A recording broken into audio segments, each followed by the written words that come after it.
कि अमेरिका की ड्रोन ताकत को एक के बाद एक बड़े झटके लग रहे हैं। पहले ईरान ने अमेरिकी MQ-9 रीपर ड्रोन को मार गिराने का दावा किया और अब यमन में हूती लड़ाकों ने भी अमेरिका के सबसे एडवांस ड्रोन प्लेटफॉर्म को निशाना बनाने का दावा कर दिया है। मारिब गवर्नरेट से सामने आए वीडियो ने पूरे पश्चिम एशिया में नई हलचल मचा दी है। सवाल ये है कि अमेरिकी ड्रोन अब पहले की तरह अजय नहीं रहा है। यमन के मारिब गवर्नरेट से 29 मई को सामने आए वीडियो में आसमान में उड़ रही एक वस्तु अचानक आग के गोले में बदलती दिखाई देती है। कुछ ही सेकंड बाद वह जमीन की ओर तेजी से गिरती नजर आती है। ईरानी मीडिया से जुड़े प्लेटफॉर्म प्रेस टीवी ने दावा किया कि यह अमेरिकी MQ-9 रीपर ड्रोन था जिसे यमन के हूती लड़ाकों ने मार गिराया।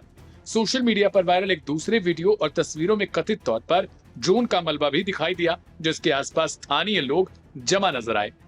रिपोर्ट्स के मुताबिक यह घटना ऐसे वक्त में हुई जब पूरे क्षेत्र में अमेरिका, ईरान और ईरान समर्थक का समूहों के बीच तनाव लगातार बढ़ रहा है। हूती समर्थक सूत्रों का दावा है कि मारिब के ऊपर उड़ रहे अमेरिकी ड्रोन को एयर डिफेंस सिस्टम के जरिए निशाना बनाया गया। हालांकि अमेरिका की ओर से तत्काल इस दावे की कोई पुष्टि नहीं की गई, लेकिन वायरल वीडियो ने इस घटना को अंतर्राष्ट्रीय चर्चा का विषय जरूर बना दिया। सबसे दिलचस्प बात यह रही, मारिब में अमेरिकी ड्रोन गिराए जाने का यह फैसला दावा नहीं है। इससे पहले 18 मई को भी उसी इलाके में हूती लड़ाकों ने MQ-9 रीपर ड्रोन को मार गिराने का दावा किया था। अब 12 दिनों से कम समय के भीतर दूसरे ड्रोन को निशाना बनाने का दावा किया गया। अगर यह दावा सही साबित होता है तो यह अमेरिकी सैन्य अभियानों के लिए बड़ा झटका माना जाएगा।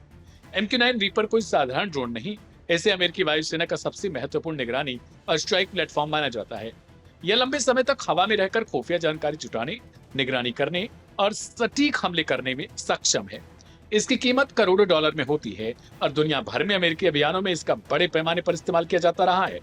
यही वजह है कि हाल के दिनों में अमेरिकी ड्रोन को लेकर सामने आ रहे दावे खास महत्व रखते हैं।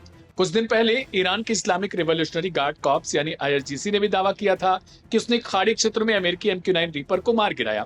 उस दौरान ईरान ने अपने नए एयर डिफेंस सिस्टम और अराश-ए कमंगीर तकनीक को लेकर भी चर्चा छेड़ी थी। अब यमन में हूती लड़ाकों का दावा इस पूरी कहानी को और बड़ा बना रहा है।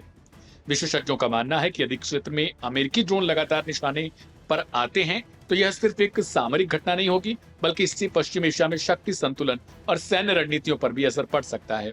अमेरिकी सेना लंबे वक्त से ड्रोन आधारित निगरानी और हमलों पर निर्भर रही है। ऐसे में यदि विरोधी समूह इन प्लेटफॉर्म्स को गिराने में सक्षम हो रहे हैं तो यह वॉशिंगटन के लिए चिंता का विषय है। फिलहाल इस पूरे मामले में सबसे अहम बात यह है कि वीडियो और दावे सामने आ चुके हैं, लेकिन स्वतंत्र रूप से इनकी पुष्टि नहीं हुई। पर एक बात तो तय है, ईरान ने जिस हिसाब से अमेरिका को पीछे किया था, उसके बाद अब हूती लड़ाके जब अमेरिका पर भारी पड़ते दिख रहे हैं तो अब ये समझने में भी आ सकता है कि खाड़ी में आकर किस तरीके से अमेरिका को चुनौती मिल चुकी है।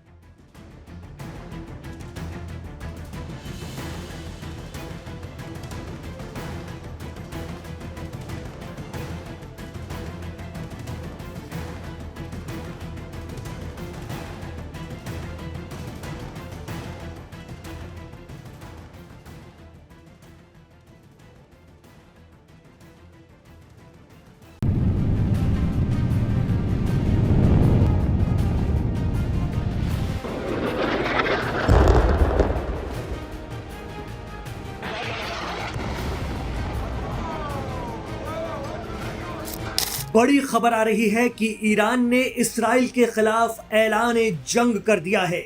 ईरान की सबसे ताकतवर और एलीट फोर्स पासदारान इस्लाम यानी IRGC ने इसराइल को दुनिया के नक्शे से मिटाने की कसम खा ली है। जी हां, मीडिया रिपोर्ट बता रही है कि गजा में इसराइल की आक्रामकता और सीज फायर के बावजूद जारी हमलों के बाद इस्लामिक रेवोल्यूशनरी गार्ड कॉर्प्स ने साफ कह दिया है कि सारी दिक्कतों की जड़ इसराइल है, इसलिए अब इससे ही निपटना होगा। ईरान की IRGC ने ट्रंप के सारे शांति प्रस्ताव, चाहे वो गजा के लिए हो या ईरान के लिए, उन्हें सिर्फ कत्लेआम, मर्डर और आतंक का एजेंडा करार दिया है। IRGC ने खित्ते में अमन लाने के ट्रंप के सारे प्रस्तावों को खारिज कर दिया है। गजा में हमास कमांडरों पर अटैक को ईरान ने पूरे इस्लामिक रेजिस्टेंस पर हमला माना है। दरअसल हमास भी ईरान के एक्सेस ऑफ रेजिस्टेंस का हिस्सा है और फिलिस्तीन की आज़ादी ईरान की फॉरेन पॉलिसी का हिस्सा है, जिसको लेकर वो इसराइल को अपना नंबर 1 दुश्मन मानता है और इसराइल भी यही चाहता है कि ईरान में इस्लामिक रेवोल्यूशन की रिजीम का वजूद किसी भी तरह से खत्म कर दिया जाए। ईरान का मानना है कि अमेरिका और इसराइल मिलकर इस इलाके में शांति के नाम पर सिर्फ बेगुनाहों का खून बहा रहे हैं। इसराइल तो गजा से लेकर लेबनान तक सीजफायर की खुली धज्जियां उड़ाता है और जब मर्जी चाहे तब हमले अंजाम देता है। ईरान के मुताबिक इसराइल को अपनी तकनीक और अमेरिका के साथ पर बड़ा घमंड है। अब उसी इसराइल को धरती से मिटाने का वक्त आ गया है।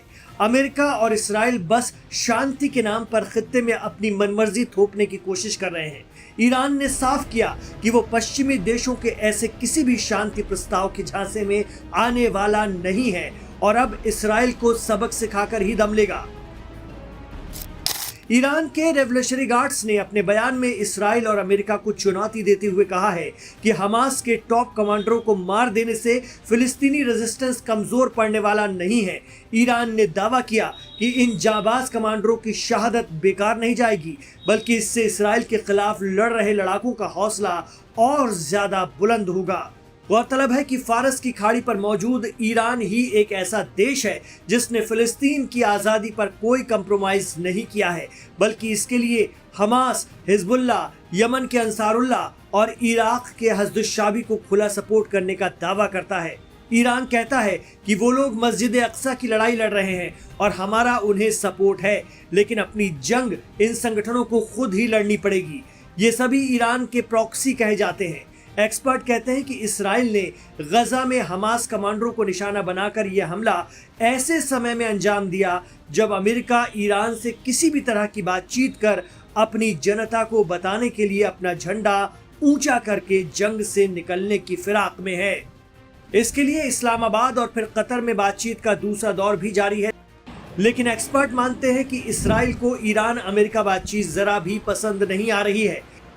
पीएम नेतन्याहू अभी खित्ते में और जंग के मूड में हैं, क्योंकि जब तक ईरान मजबूत है फिलिस्तीन की आज़ादी का मुद्दा गर्म रहेगा। बाकी अरब देश तो इस मसले पर एक तरह से सरेंडर हो चुके हैं। कुछ अरब देश इसराइल को मान्यता देकर उसके साथ जा चुके हैं और कुछ अपनी आवाम के डर के मारे सीधे तौर पर ऐसा करने से बचते रहे हैं। IRGC के ताज़ा ऐलान ने अब तक की ईरान अमेरिका बातचीत पर भी पानी फेर दिया है और यही इसराइल भी चाहता है। ऐसे में एक बार फिर ईरान इसराइल आमने सामने हैं और अब मजबूरी में इसराइल को बचाने अमेरिका को जंग में शामिल होना ही पड़ेगा। वैसे भी अमेरिका खुद के जरिए घोषित एक तरफा सीजफायर की खिलाफ वर्जी करने से बाज नहीं आ रहा है। अमेरिका को भी स्ट्रेट ऑफ हॉर्मुज का कांटा बार बार सालता है कि उसके मिडिल ईस्ट में होते हुए ईरान कैसे उस पर कंट्रोल कर सकता है। 26 मई की सुबह सुबह अमेरिका ने भी सीजफायर के बीच स्ट्रेट ऑफ हॉर्मुज में तेज स्पीड से चलने वाली जुल्फिकार बोट्स को निशाना बनाकर हमला किया था। इसके बाद ईरान का गुस्सा 7वें आसमान पर पहुंच गया था। उसने भी अमेरिका के बेहद महंगे टोही ड्रोन, जो कि फारस की खाड़ी का चक्कर लगा रहा था और अमेरिकी सेंट्रल कमांड तक हॉर्मुज की तस्वीरें भेज रहा था, MQ-9 रिपर को मार गिराया।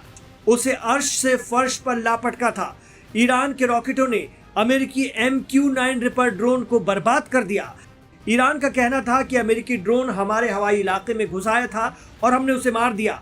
IRGC ने अमेरिकी F-35 फाइटर जेट पर भी गोलीबारी की, जो आनन फानन में वहां पहुंचा था। इस फाइटर जेट को उल्टे पांव लौटना पड़ा था। जिस तरह से सीजफायर के बीच अमेरिका और इसराइल हमले करते रहे हैं, वो बताता है कि ये सिर्फ जंग की तैयारियों के लिए समय खींचने की कवायद थी और ईरान भी इस बात को अच्छी तरह जानता है। यही वजह है कि अब उसने हमास पर हुए हमले के बाद इसराइल को दुनिया के नक्शे से मिटाने की कसम खा ली है।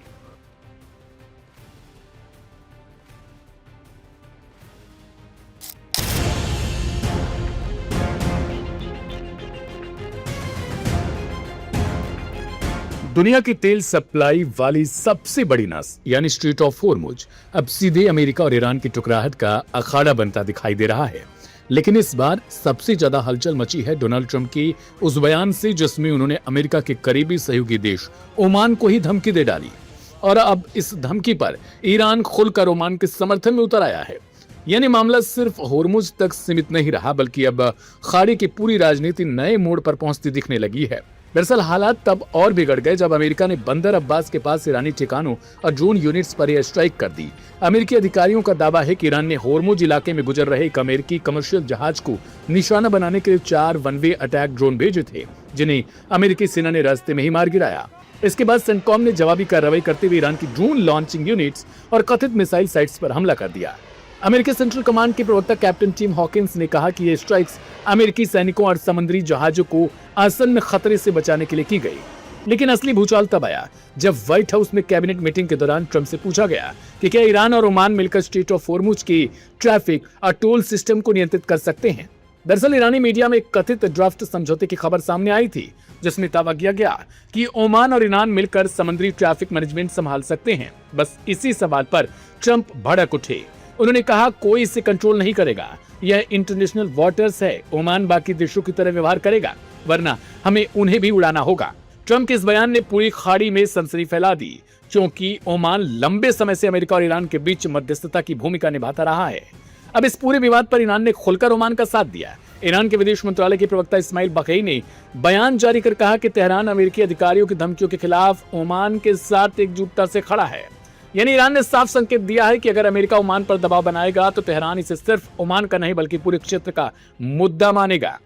गौरतलब है कि इससे भी ज्यादा चौंकाने वाली चीज तब निकली जब अमेरिकी वित्त मंत्री स्कॉट बेसेंट ने अपने ट्वीट में दोबारा से इसी बात का जिक्र किया जो ट्रंप ने कहा था कि वो ओमान को उड़ा देंगे। यानी ईरान की तरफ से भी साफ संकेत है और अमेरिका की तरफ से भी कहीं न कहीं ओमान को लेकर दबाव बनाने की राजनीति खेली जा रही है। तो तेहरान इसे सिर्फ ओमान का नहीं बल्कि पूरे क्षेत्र का मुद्दा मानने के लिए भी तैयार है। उधर बंदर अब्बास के पास धमाकों और एयर डिफेंस सिस्टम एक्टिव होने की खबरों ने हालात और तनावपूर्ण बना दिए हैं। और सबसे बड़ा सवाल यही है, क्या अमेरिका होर्मुज पर पूरी पकड़ चाहता है? क्या ईरान और ओमान मिलकर नया समुद्री सिस्टम बनाने की तैयारी में है? और क्या ट्रंप की धमकी खाड़ी में नए टकराव की शुरुआत बन सकती है? फिलहाल पूरी दुनिया की नजर अब उसी होर्मुज पर टिकी है, जहां से गुजरने वाला हर जहाज अब सिर्फ तेल नहीं बल्कि युद्ध का खतरा भी ढोता दिखाई दे रहा है।